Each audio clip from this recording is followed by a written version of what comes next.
PY inter college कक्षा 10 के बच्चों के लिए तुलसीदास वन पथ पर। ये वनवास के प्रसंग पर है। राम लक्ष्मण सीता जब 14 वर्ष के लिए वनवास चले जाते हैं तो वनवास के रास्ते में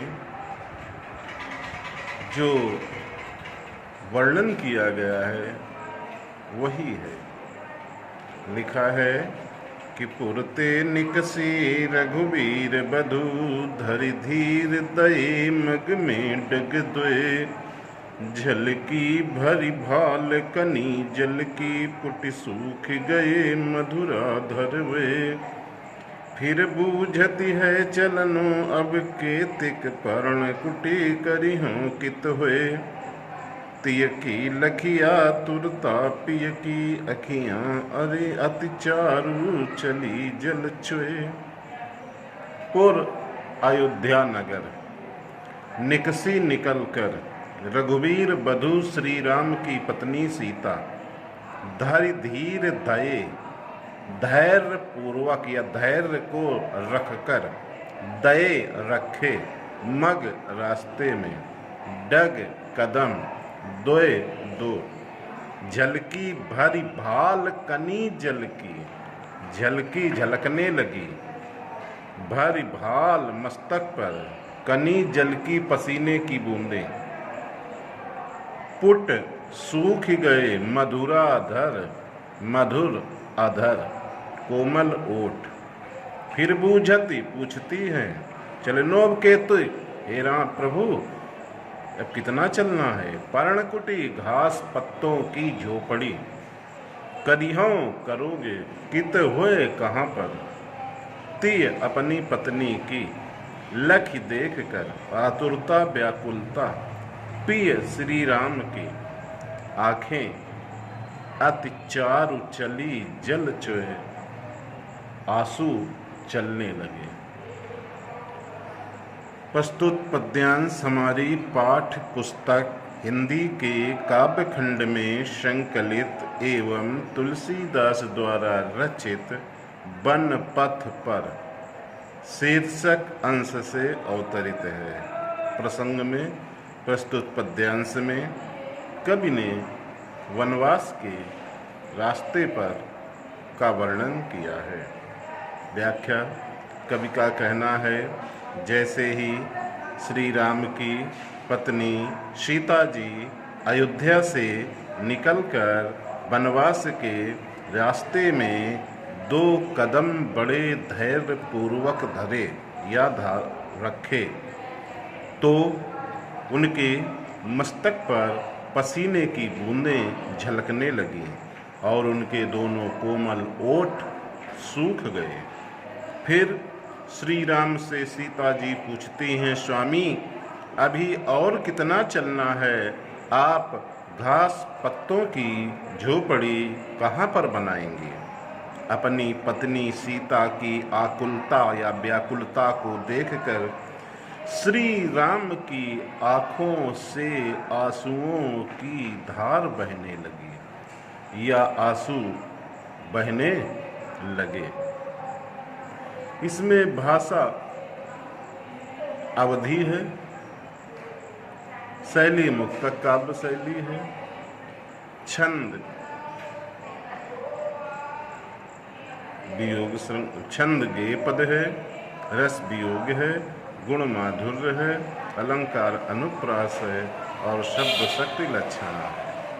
दूसरा जल को गए लखन हैं लइका परिखो पिय छाह घरी कोहे ठाड़े पोछ पसे बयारी करो अरुपाह पखारि भू भूरी ठाड़े तुलसी रघुवीर प्रियाश्रम जानी के बैठ विलम्ब लोकंटक काढ़े जानकी नाह गुने लखे पुल के तनुवारी बिलोचन बाढ़े।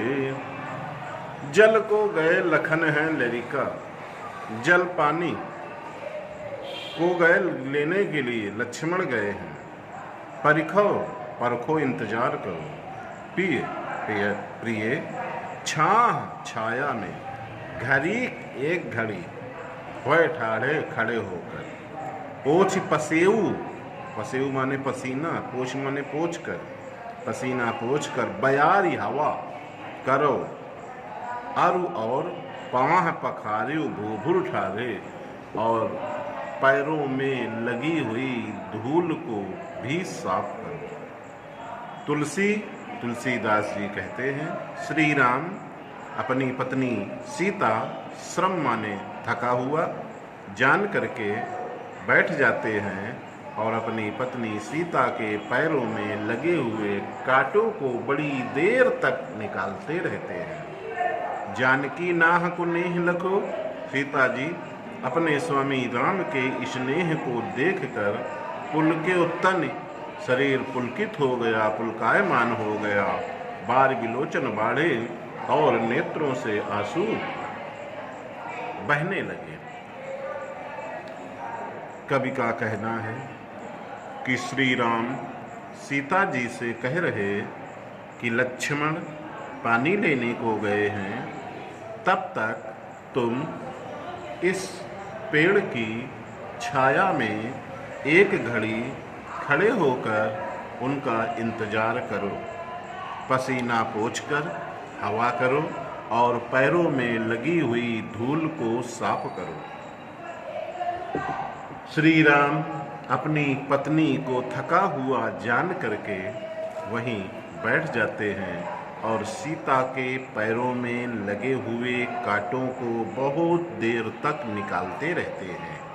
सीता जी अपने पति श्री राम के प्रेम को देखकर प्रसन्न हुई और उनके नेत्रों से आंसुओं की धार बहने लगी या उनकी आंखों से आंसू बहने लगे। आगे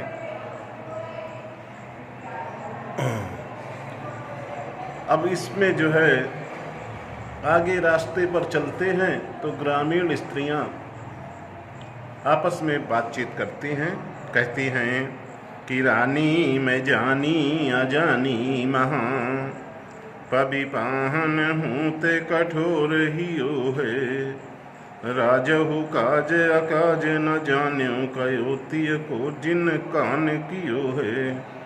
ऐसी मनोहर मूर्ति ये बिछुरे कैसे प्रीतम लोग जियो है, आखिन में सखी बस्त्रा की बेजोग इन्हें किमि कह बनवास दियो है। रानी कैकेयी के लिए आया है। जानी जानती हूँ, मैं अजानी अज्ञानी, महान पबि पर्वत, पाहन हूँ ते कठोर ही हो है और उसका हृदय पर्वत से भी अधिक कठोर है। राजहु काज, राजा दशरथ राजकार से अपरिचित हैं, राजकार नहीं जानते। कह्योती को जो पत्नी ने कहा, कान कियो है जो पत्नी ने कान भरे, अर्थात पत्नी कैकेयी के कहने पर राम लक्ष्मण को वनवास भेज दिया। ऐसी मनोहर इतनी सुंदर मूर्तियाँ ये बिछुरे कैसे प्रीतम लोग हैं, इनके वियोग में इनके प्यारे लोग किस प्रकार जीवित रहते होंगे। हे सखी, इनकी सुंदरता तो आँखों में बसाने के योग्य है, इन्हें किस कारण वनवास दिया गया है। व्याख्या चलें। ग्रामीण स्त्रियां आपस में चर्चा करती हैं कि हे सखी, मैं महारानी कैकेयी को अज्ञानी समझती हूँ और उसका हृदय पत्थर के समान कठोर है। जो ऐसे सुंदर बालकों को वन आते देख करके उसका कलेजा पिघला नहीं या उसका कलेजा द्रवित नहीं हुआ। राजा दशरथ भी राजकार से अपरिचित हैं, अर्थात वो भी राजकार को नहीं जानते। वही किया जो पत्नी ने कान भरा, अर्थात पत्नी के कहने पर इनको वनवास दे दिया। ऐसी सुंदर मूर्तियों के वियोग में इनके प्रिय लोग किस प्रकार जीवित रहते होंगे। हे सखी, इनकी सुंदरता तो हर समय आंखों में बसाने के योग्य है, अर्थात ये इतने सुंदर हैं, ऐसा लगता है ये हमारी आंखों से कभी दूर न हो। इन्हें किस अपराध के कारण किस लिए वनवास दिया गया है या वन में भेजा गया है। आगे, शीश जटाउर बाहु विशाल बिलोचन लाल तिरछी सी भऊ हैं तून सरासन बाण धारे तुलसी बन मार्ग में सुठी सो हैं सादर बारही बार सुभाय चित तुम त्यो हमरो मन मोह पूछति ग्राम बधु सियसु कहो सावरे से सखी रावरे को है। अब उसी रास्ते में आगे चलते चलते ग्रामीण स्त्रियां सीता जी से मनोविनोद कर रही हैं।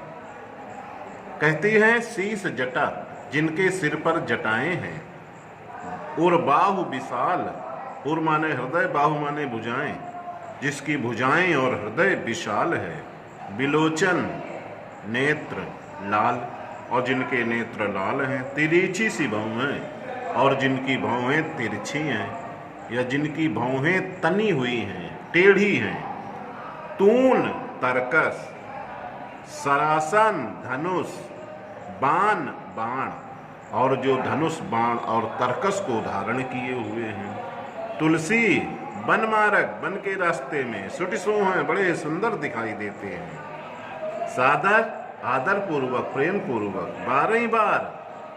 बार बार सुभाए चितय, उनके स्वभाव को देखकर मेरा मन मोहित होता है। पूछत ग्राम बधु, ग्राम स्त्रियां सीता जी से पूछती हैं, हे सखी कहो बताओ, सांवरे से तुम्हारे साथ जो सांवले वर्ण के हैं, रावरे आपके को हैं, ये कौन हैं, आपका इनसे क्या रिश्ता है, क्या नाता है, या आपके संबंध में कौन है। तो ग्रामीण स्त्रियां सीता जी से कहती हैं, हे सखी, जिनके सर पर जटाएं हैं, जिनकी भुजाएं और हृदय विशाल है, जिनके नेत्र लाल हैं, और जिनकी भौहें तनी हुई हैं, टेढ़ी हैं, जो धनुष बाण और तरकस लिए हुए वन के रास्ते में अत्यंत शोभायमान हो रहे हैं, जिनको देख करके मेरा मन स्वाभाविक बार बार उनकी ओर आकर्षित हो रहा है। इसलिए हे देवी, आप हमें ये बताएं कि आपके साथ जो सांवले वर्ण के हैं, ये आपके कौन हैं, इनका आपसे क्या रिश्ता है, ये आपके कौन लगते हैं।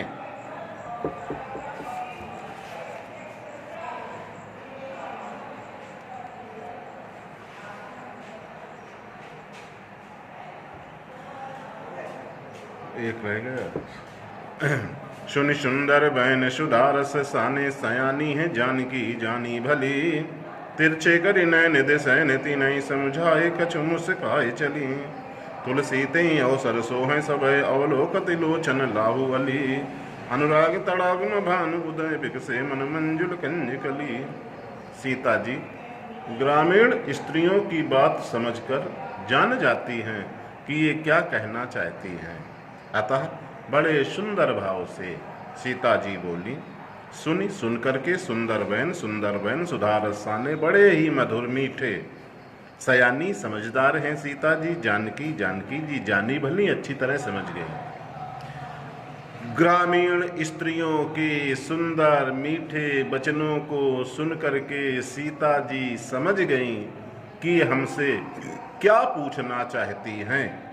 इसके बाद नेत्र तिरछे करके संकेत के द्वारा उन्हें समझाकर बता दिया कि ये जो सांवले वर्ण के हैं, ये हमारे स्वामी हैं, पति हैं, और जो गौर वर्ण के हैं, ये हमारे देवर हैं, इनका नाम लक्ष्मण है, सांवले वर्ण का नाम राम है। इतना कहकर कुछ मंद मंद मुस्कुराकर आगे बढ़ गईं। तुलसीदास जी कहते हैं, उस समय के दृश्य को देखकर सारी ग्रामीण स्त्रियां इतनी प्रसन्न हुई कि उनके नेत्रों से प्रेमाश्रु बहने लगे, मानो अनुराग तड़ाग, अनुराग माने प्रेम, तड़ाग माने तालाब, भानुसूर उदय होने से विकसिव खिल जाता है, मानो मंजु कंजु कली, मानो प्रेम रूपी सरोवर में ज्ञान रूपी सूर्य के उदय हो जाने पर मन रूपी कमल पूर्ण तरह से विकसित हो गया हो। ठीक, इसी को बच्चों केवल पढ़ना है, इसके सिवा कुछ नहीं करना है। ठीक है।